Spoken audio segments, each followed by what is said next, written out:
पंतप्रधान नरेंद्र मोदी सध्या सीआयआयच्या उद्योजकांच्या संस्थेशी संवाद साधतायत. थेट जाऊयात. लाभ मिला है।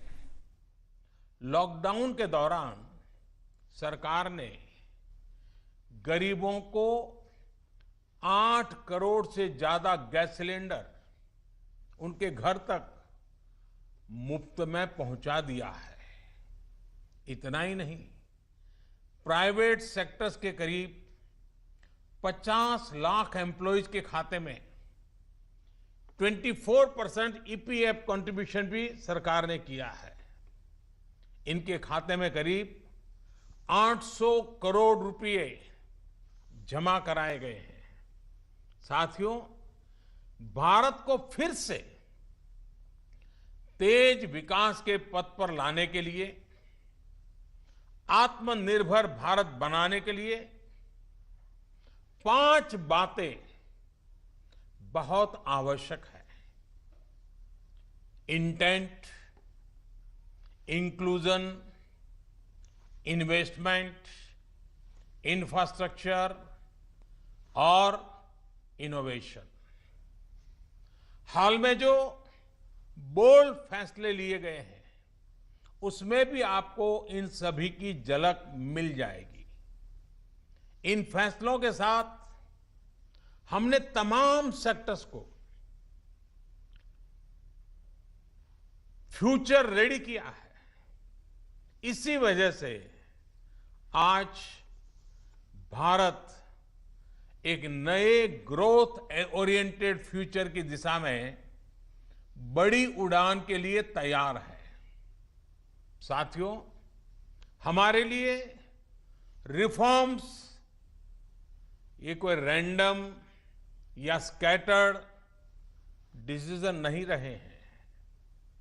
हमारे लिए reforms systematic, plan, integrated, interconnected और फ्यूचरिस्टिक प्रोसेस है। हमारे लिए रिफॉर्म्स का मतलब है फैसले लेने का साहस करना और उन्हें लॉजिकल कंक्लूजन तक ले जाना। आईबीसी हो, बैंक मर्जर हो, जीएसटी हो, फेसलेस इनकम टैक्स असेसमेंट की व्यवस्था हो, हमने हमेशा व्यवस्थाओं में सरकार के दखल को कम करने,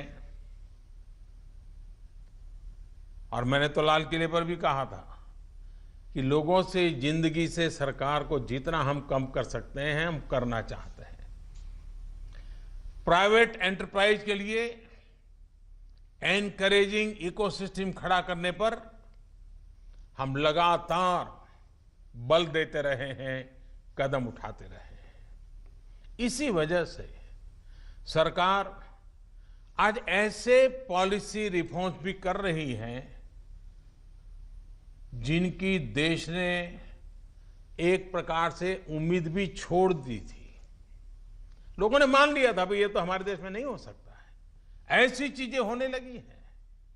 अगर मैं एग्रीकल्चर सेक्टर की बात करूं तो हमारे यहां आजादी के बाद जो नियम कायदे बने उसमें किसानों को बिचौलियों के हाथों में छोड़ दिया गया था।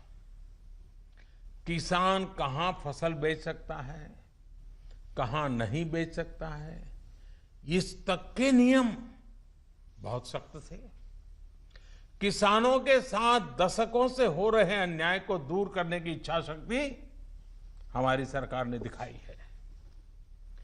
एपीएमसी एक्ट में बदलाव के बाद अब किसानों को भी उनके अधिकार हासिल होंगे।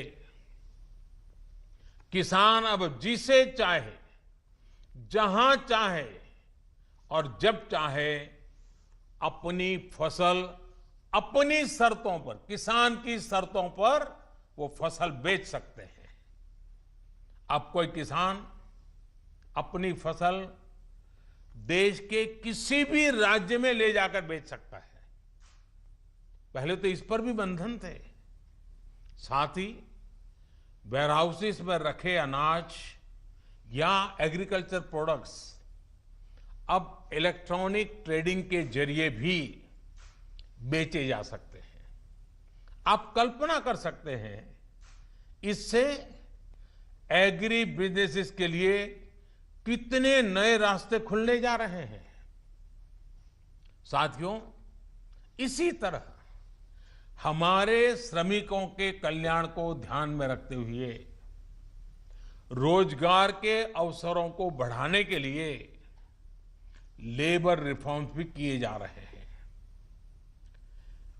जिन नॉन स्ट्रेटेजिक सेक्टर्स में प्राइवेट सेक्टर को इजाजत ही नहीं थी, उन्हें भी खोला गया है। आपका ध्यान इस पर भी गया होगा कि सबका साथ, सबका विकास, सबका विश्वास के रास्ते पर चलते हुए हम वो फैसले भी ले रहे हैं जिसकी मांग बरसों से हो रही थी। साथियों, दुनिया का तीसरा वो देश जिसके पास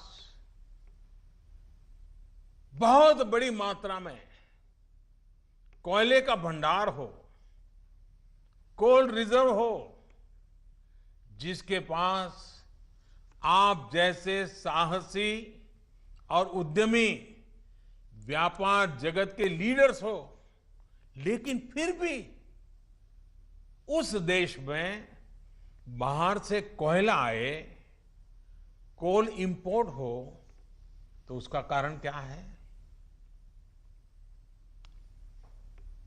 आप भी जानते हैं, देश भी जानता है। कभी सरकार रुकावट बनी रही, कभी नीतियां रुकावट बनी रही, लेकिन अब कोल सेक्टर को इन बंधनों से मुक्त करने का काम शुरू कर दिया गया है। अब कोल सेक्टर में कॉमर्शियल माइनिंग को परमिट कर दिया गया है। पार्सली एक्सप्लोर्ड ब्लॉक्स को भी अलॉटमेंट करने की परमिशन दी गई है। इसी तरह मिनरल माइनिंग में भी अब कंपनियां एक्सप्लोरेशन के साथ साथ माइनिंग का काम एक साथ कर सकती है। इन फैसलों के कितने दूरगामी परिणाम होने वाले हैं, ये इस सेक्टर से परिचित लोग अच्छी तरह जानते हैं।